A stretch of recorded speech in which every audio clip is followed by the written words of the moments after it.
I turned toward her and saw her glaring at the guests. I followed her gaze, and what I saw made my heart stop.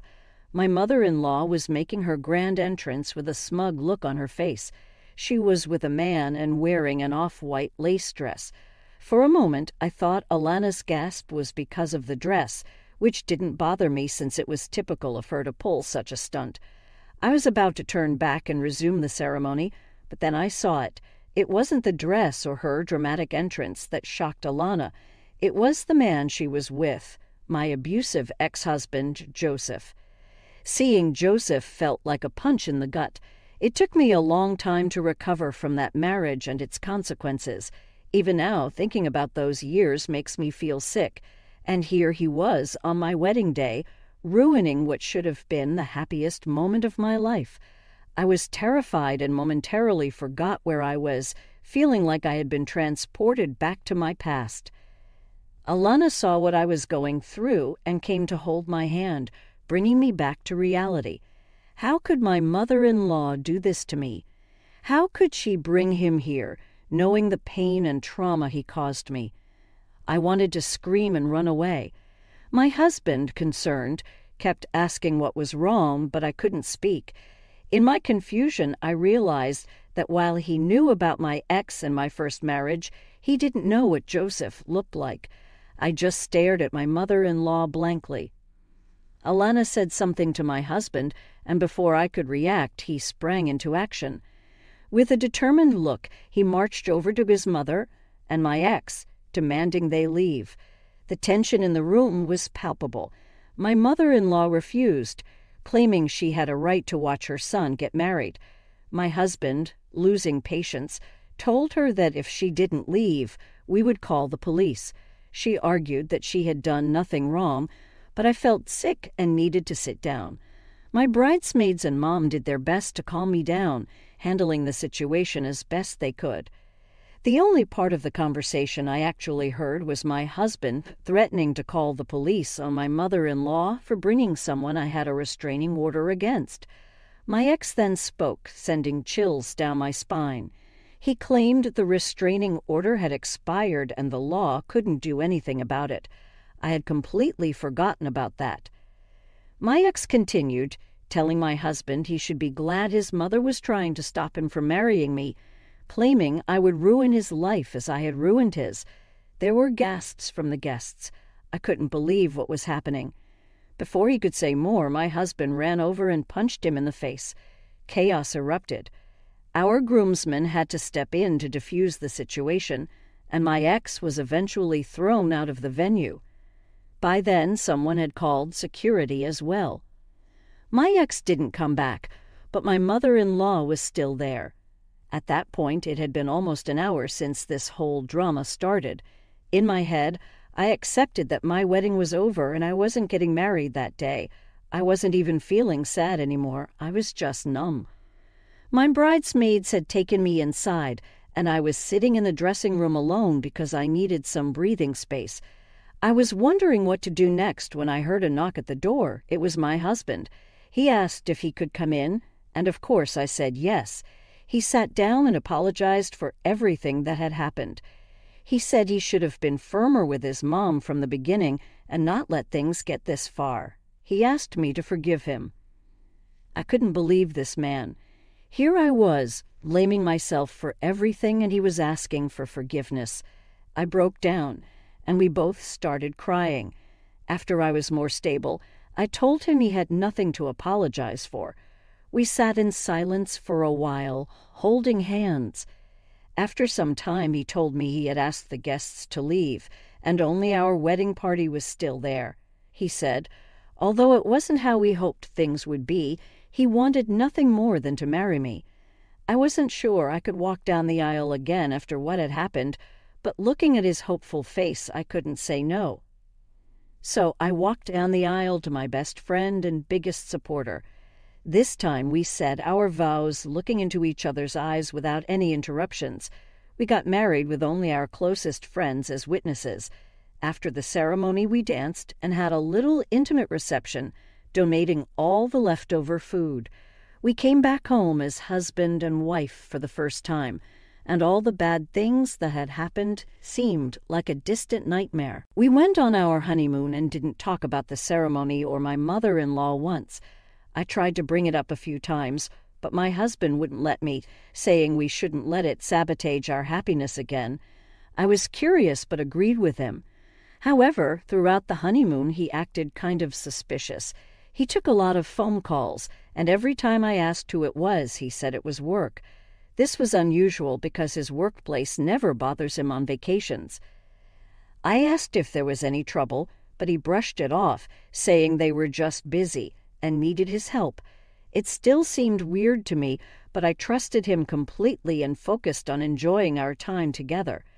Our honeymoon was 2 weeks long, and we got back a few days ago. Yesterday, I overheard my husband talking on the phone and sounding really agitated. I asked him who it was and if everything was all right. He tried to brush it off as work stuff, but I knew he was hiding something and wouldn't stop bugging him until he told me what was going on. That's when I found out that ever since the disaster, on our wedding day, my husband had been secretly battling with my mother-in-law, trying to get her to leave us alone. He had told her at the wedding that she would never see him again, but she didn't take him seriously and kept calling him during our honeymoon until he had to block her from everything. That didn't work either because she kept calling his work every day, pretending to be sick and saying it was urgent. This made the receptionist worriedly reach out to him. Even though he was on vacation, my husband knew this was just her creating drama to get his attention. She had faked being sick to break no contact before, but this was the first time she involved his work. My husband didn't want his co-workers to find out about these things, so he unblocked her and reached out. She was hysterical, claiming she was extremely sick and needed him to come to her immediately. He told her he didn't owe her anything and never planned on seeing her again, but if she was truly sick, he could arrange for a nurse to stay with her. He knew she wasn't actually sick. She threw a fit, saying she didn't want a stranger living with her when her own son was available. She knew we were on our honeymoon. My husband lost his patience and told her if she couldn't accept his help, there was nothing else he could do, then hung up. She wouldn't accept this and kept calling him relentlessly. It got to the point where my husband had to tell his secretary not to take her calls or messages anymore. Around this time, I noticed something was up and confronted him. He didn't want her interrupting our honeymoon and upsetting me, so the next morning he called her and told her if she didn't stop, she'd never see him again. He hung up before she could respond, and she didn't call again for the rest of our honeymoon.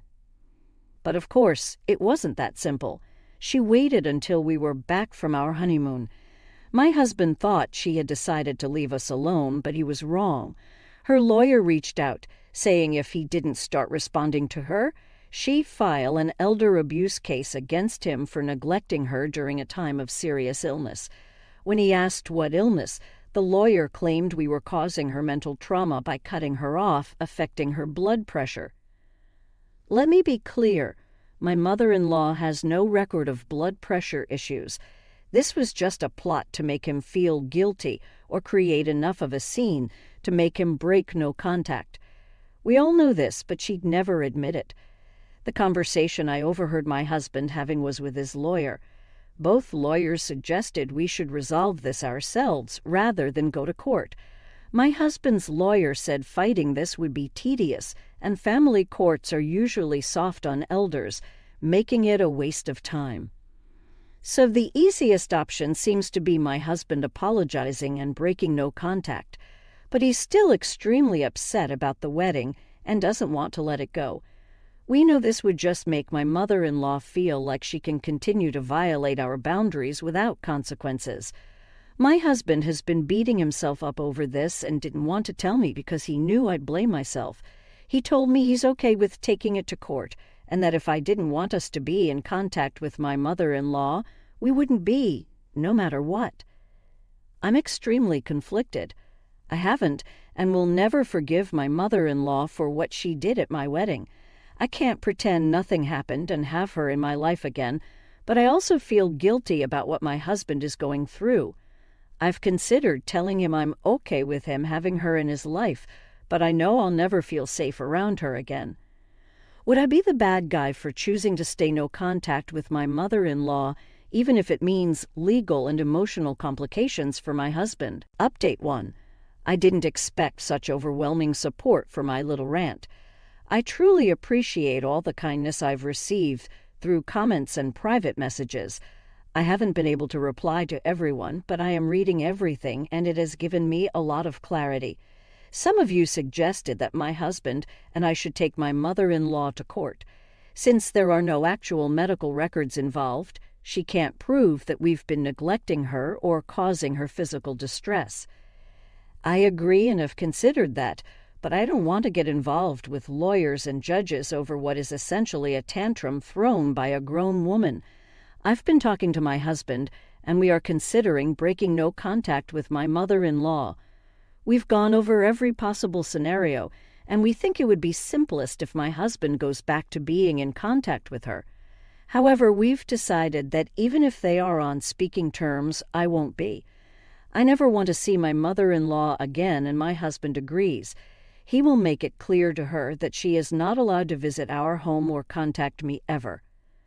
I'm not 100% happy with how things have turned out, but at least I won't have to deal with her again. I'm trying to see the silver lining in all this drama. Some of you have also asked if I am considering taking any action against my ex. Honestly, I think it's not worth it. I'm sure it was my mother-in-law who reached out to him. I don't know what she was trying to achieve. Maybe she thought my husband would leave me because my ex said I ruin lives. My lawyer thinks it would be complicated to renew the restraining order because, apart from the wedding, he hasn't done anything since the divorce.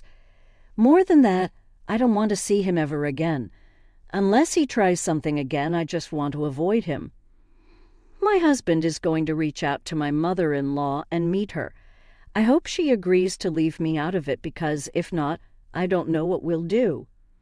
Update 2. Things didn't go as well as we hoped. My husband told his mom he would stay in contact with her and visit regularly, but she wasn't welcome in our house anymore. My mother-in-law threw another tantrum, saying I was isolating her. She claimed that if my husband allowed me to act this way, I wouldn't let her see our future kids. My husband was amazed at how she jumped to that conclusion.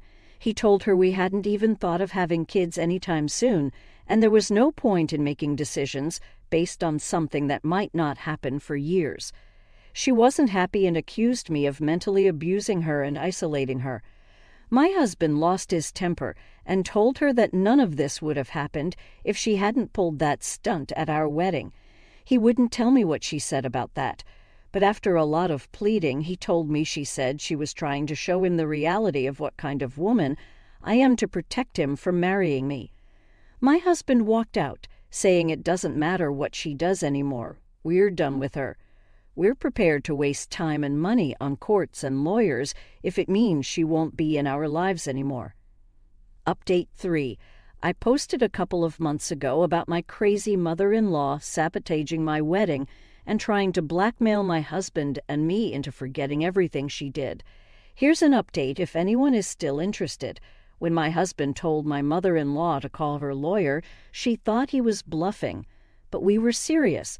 The next time she tried to reach out, he told her to only contact us through our lawyer. She got offended and started showing up at our house randomly to try and get a hold of him. It got to the point where I was scared to open the door.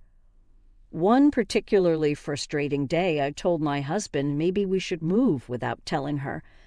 I wasn't serious, but we looked at each other and realized it could really improve things for us. Thankfully, we have enough savings to move to a rented place while our house was being seen by buyers. We contacted a realtor, put up a for-sale sign, and moved almost overnight. We knew my mother-in-law would see the sign and freak out. We settled into our tiny 2-bedroom without unpacking much because we knew our house wouldn't be too hard to sell and started looking for a new place. Sure enough, 2 days after moving out, our lawyer called to say my mother-in-law was bombarding her with questions. We told our lawyer to ignore her and say we would show up for any court dates, but that she shouldn't expect to see either of us ever again. A few days later, we were told she was dropping any cases and wanted my husband to speak to her again. We might consider seeing her someday in the not-so-near future, but for now, we're focusing on our marriage and finding a new place to start over. We're thinking of a condo with good building security to keep out